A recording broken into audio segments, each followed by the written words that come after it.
Kamakailan ay pumanaw na ang sikat at batikang columnist at talent manager na si Lolit Solis, kaya naman dumalaw ang ilan sa mga artistang kanyang minamanage. Isa na nga dito ay si Mark Heras na dating minanage ni Manay Lolit Solis at doon nga ay nagbigay pugay ito.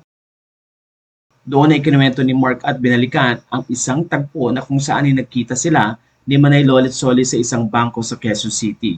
Kwento ni Mark, nakita kami after nung mga nangyari na kontrobersya kaugnay ng pagsayaw ni Mark sa gay bar. Sabi ko, Nay, anong ginagawa mo rito? Binabantayan mo na naman kayamanan mo. Sabi niya sa akin, oo kasi nandito ka eh. Doon kami nagkita madalas sa mga sweldo-sweldo before. Ayon kay Mark Heras, nararamdaman niya ang hirap na sinapit ni Manay Lolit Solis dahil meron siyang tito noon na nagdadialysis. Dagdag pa ni Mark, kasi before may tito akong ganun, dinadialysis. Then nung medyo di na kinaya ng katawan, bumigay na. Dagdag pa ni Mark, masaya siya dahil hindi na masyadong nahirapan si Nanay Lolit Solis dahil na rin sa dami ng mga artista at mga kaibigang sumusuporta dito. Ayon kay Mark, hindi na nahirapan si Nanay. Tapos na yung paghihirap niya. Alam natin kahit chumichismis yan hanggang bago siya nawala iba na rin yung sakit na nararamdaman niya. So at least nakapagpahinga na siya.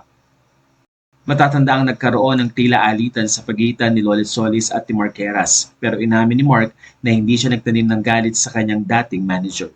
Kaya lang naman ako umalis kay nanay before kasi parang nung nagkaroon kami ng issue, syempre it's not like before na ako lang, diba?